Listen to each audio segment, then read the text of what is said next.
Bonjour. Dongo, le conseiller, l'agripreneur, le promoteur agricole.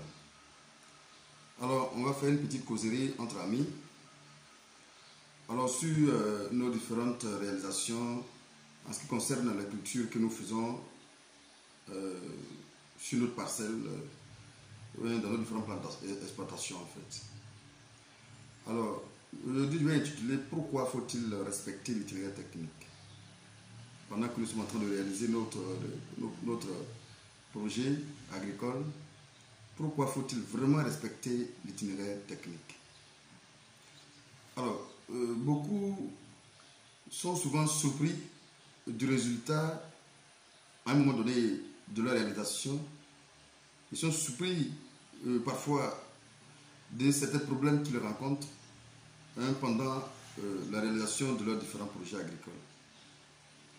Vous savez, nous avons eu la chance d'être un peu en collaboration avec les différents planteurs ou encore les différents promoteurs agricoles dans toutes les spéculations confondues. Et on a compris un certain nombre de choses que nous allons essayer de vous révéler tout à l'heure. On a tendance à regarder l'agriculture comme une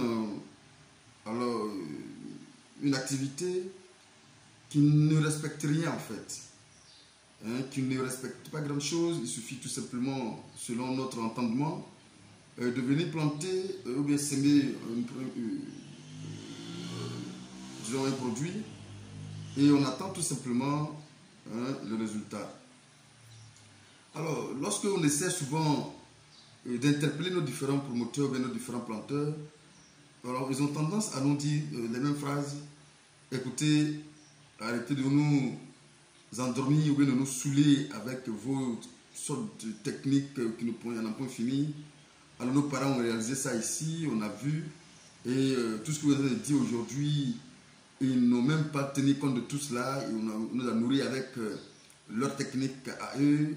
Alors, ce que vous dites là, ça me semble ne pas être vraiment efficace ou nécessaire, ou pour eux, c'est vraiment une perte de temps, parfois. Oui, bon, écoutez, on entend ça dans nos quotidiens, mais en réalité, il faut comprendre que c'est vrai. Nos parents nous ont nourris avec des techniques agricoles, je dirais rudimentaires. Ils nous ont nourris avec des connaissances plus ou moins rudimentaires au niveau technique, je dirais plutôt, c'est vrai.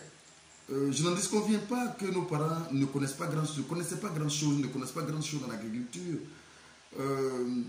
ou connaissent tout en agriculture, entre guillemets, parce qu'ils ont sorti des résultats avec les techniques qu'ils font à l'époque, et ils nous ont nourris effectivement avec ces techniques-là. Alors, en réalité, l'objectif n'est pas de changer votre croyance en termes agricoles. Non, ce n'est pas de changer, c'est d'apporter, c'est d'ajouter, et c'est d'essayer, avec une sorte de complémentarité, échanger des idées et essayer de sortir un meilleur résultat de part et d'autre. Et c'est pourquoi nous autres, par expérience, on ne va pas derrière un planteur pour lui dire, écoute, il faut changer de manière radicale ce que tu fais avant. Non, on vient essayer de proposer une sorte de collaboration, une sorte d'échange d'expérience, de partage d'expérience. Et le plus souvent, effectivement, leur connaissance nous nourrit quand même, leur connaissance est vraiment nourrissante. Donc, il faut comprendre que c'est une sorte de complémentarité, c'est une sorte de partage d'expérience. Alors, ici, pourquoi il faut réellement respecter l'itinéraire technique? L'itinéraire technique de toute spéculation, de toute culture, je pense qu'est à respecter, parce que cela nous permet en réalité d'éviter certain nombre de choses. Non seulement ça nous permet de gagner en temps, et ça nous permettra aussi effectivement d'améliorer les productions, d'améliorer les rendements.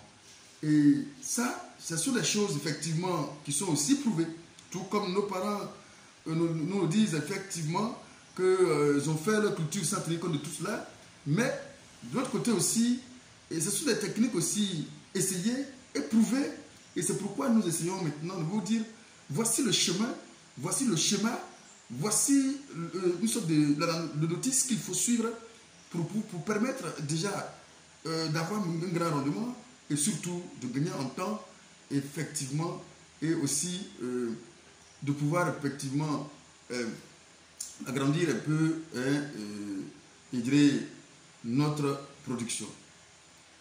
Alors, beaucoup tentent tout le temps de marcher sur ces techniques-là, sur la voie, sur le chemin, sur le comportement à tenir. Ils semblent marcher dessus et très rapidement ça les rattrape. Ça les rattrape parce que on ne peut pas, n'est-ce pas, respecter quelque chose comme monsieur doit, ne pas le faire comme monsieur doit, et puis espérer avoir un meilleur résultat. Alors, je prends un exemple simple. On me dit, nos parents, effectivement, ont produit sans tenir compte de toutes ces techniques que nous essayons de leur donner aujourd'hui. C'est vrai. Mais est-ce qu'en réalité, ils ont obtenu les meilleurs résultats à cette époque-là? Est-ce que les résultats qu'ils obtenaient étaient vraiment les meilleurs résultats? Bon, on a obtenu quelque chose, d'accord, mais est-ce que c'est ce qu'on devrait obtenir? Bon, on a regardé, on a vu qu'effectivement, non, ce n'était pas le cas. C'est pourquoi il fallait essayer d'améliorer un peu à travers un certain nombre de techniques qu'il faut essayer de mettre en place pour pouvoir effectivement améliorer ces rendements-là. Donc, le respect de l'itinéraire technique. C'est-à-dire, lorsqu'on te dit, pour mettre peut-être un champ de choux en place, il y a quand même un programme, c'est-à-dire qu'il faut faire la pépinière de telle date à telle date, il faut respecter cela. Il faut faire la pépinière de telle manière, ou bien de telle manière, il faut respecter cela. Il faut faire le piquage avec un certain nombre d'écartements, il faut respecter cela. Lorsqu'il faut faire, il faut apporter un certain nombre d'engrais, s'il le faut, de telle période à telle période, il faut respecter cela. Et lorsqu'il faut effectivement apporter un traitement phyto, il faut respecter cela. Et lorsqu'il faut effectivement, on dit de mettre un schéma d'entretien en place, il faut respecter. Parce que c'est l'ensemble de tout cela qui fait que les gens vous parlent de 30 tonnes, 60 tonnes, 80 tonnes à l'hectare. La plante, en réalité, a besoin d'un certain nombre de dispositifs, d'un certain nombre de conforts pour pouvoir effectivement se déployer, donner le meilleur d'elle-même. Et lorsque nous marchons sur toutes ces commodités dans lesquelles la plante devrait être pour survivre ou mieux vivre, lorsque nous marchons dessus, effectivement, il faut savoir que le résultat est net parce que c'est tout à fait normal en ce moment-là de ne pas pouvoir sortir quelque chose de sûr, quelque chose de bon, quelque chose de fameux pour nous-mêmes. Et vous dites quoi? Tout ce qu'on demande de faire sur la plante, c'est à nous, on demande de faire cela. C'est sur nous, on demande de faire cela. Parce qu'en réalité, lorsqu'on met la plante dans un confort, et que la plante est en bonne santé, et que la plante donne un meilleur résultat, la plante ne récupère pas le résultat que la plante a donné. La plante donne effectivement et donne pour toujours. Donne à qui? Donne le promoteur. Lorsqu'on dit qu'il faut apporter cette quantité d'engrais à une période bien précise de la réalisation de votre projet, c'est un investissement. Ce n'est pas de l'argent qu'on dit de déposer en terre, tout pour rien. Et bien évidemment, lorsque vous déposez cet engrais, tout de suite la plante récupère ça de par ses racines. Donc la plante, la terre n'a rien effectué, la terre n'a rien obtenu. On a déposé et la plante a récupéré bien et très rapidement.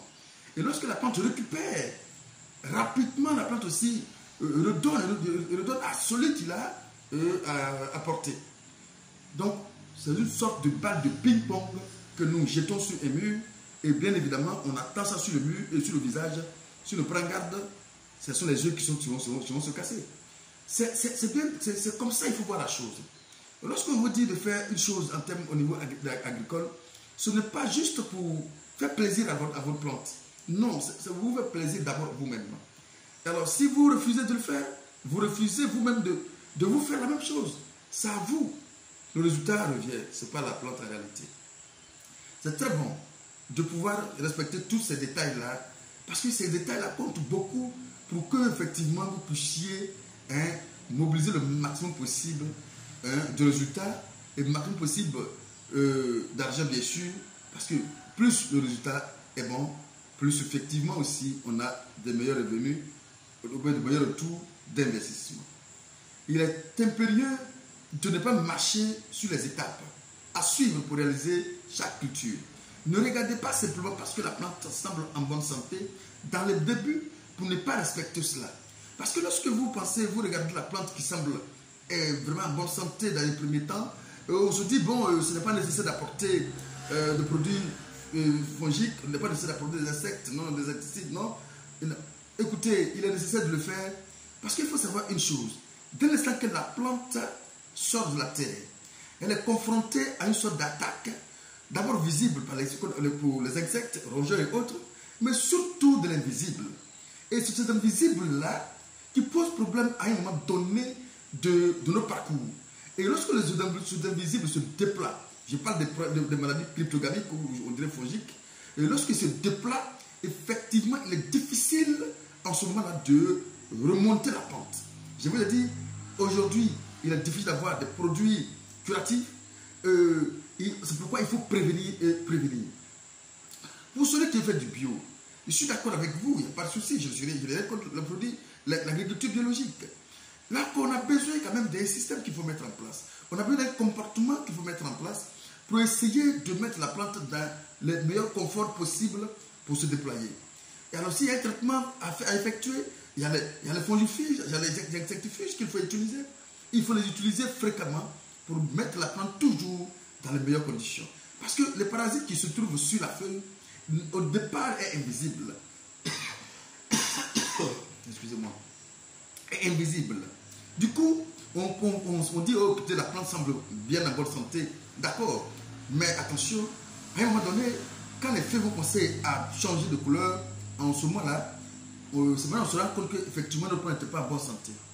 Alors, il faut toujours neutraliser ces parasites sur les feuilles, les empêcher de se déployer, les empêcher de se réaliser en réalité, pour effectivement laisser toujours la plante dans les meilleures conditions. Tenez-vous bien, que ce soit les produits fongiques et le fongifige ou bien les insectifiges ou insecticides, et ainsi de suite, quel que soit l'un et l'autre, il faut savoir une chose. Ces produits ne tuent pas à 100% les parasites qui sont sur les feuilles.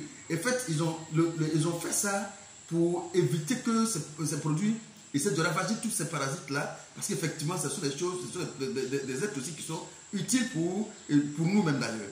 Donc, ils ont fait que ça tue 50% de ces parasites qui se trouveraient là. Du coup, et les autres 50% autres sont paralysés en fait. Donc, à chaque fois, lorsque vous ne répétez pas l'utilisation de votre produit, si vous ne le répétez pas à une fréquence bien donnée, ces parasites-là, étant donné qu'ils n'étaient pas morts, vont se réveiller tout à l'heure, et bien évidemment par la suite, et vont effectivement se déployer maintenant et atteindre et attaquer votre culture. Il est important de respecter chaque fois l'itinéraire technique. Et il est important aussi de le respecter du début jusqu'à la fin. Parce que chaque pas posé en termes de culture maraîchère est primordial, est plus que nécessaire. Alors, parfois, c'est comme le boxeur. Lorsqu'on est maraîcher, c'est comme le boxe que nous faisons. Si les points sont toujours comme ça, du coup, le visage est toujours protégé. Mais si on te dit que tes points sont, tu es fatigué de te protéger le visage, la moindre erreur, l'hypercute est parti et pas, le chaos est fatal. C'est quoi ça? Le chaos est fatal. Donc du coup, il faut toujours monter les gardes. En maraîcher, c'est comme ça. Je le dis parce que je rencontre beaucoup de cas où tu peux visiter une plantation aujourd'hui, dès que tu tournes dos et on lâche tout parce que tout semble réel et grave à regarder, on lâche tout et voici, c'est fatal parce que le parasite attend, il attend juste un petit mégarde, tout petit simplement, et c'est parti.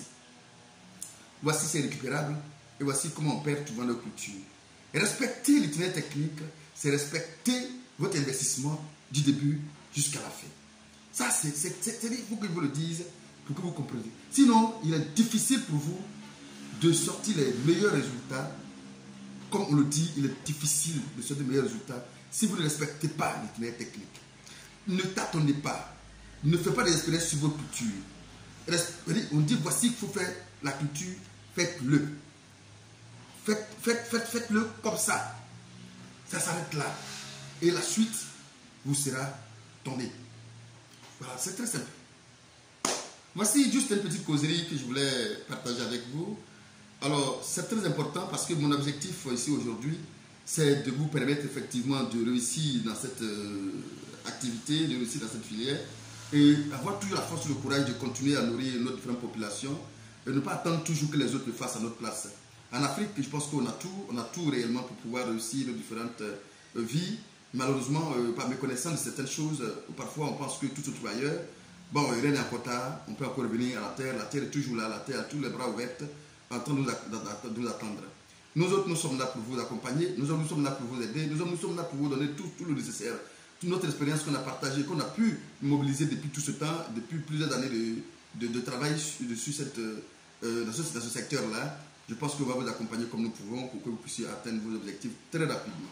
Merci de nous contacter si vous avez des préoccupations, merci de nous contacter, vous avez des prospections, merci de nous contacter, vous voulez qu'on vous suive vos formations, merci de nous contacter, nous sommes là pour vous aider. Encore une fois, c'est le même Dongo, à bientôt pour une autre vidéo. Merci.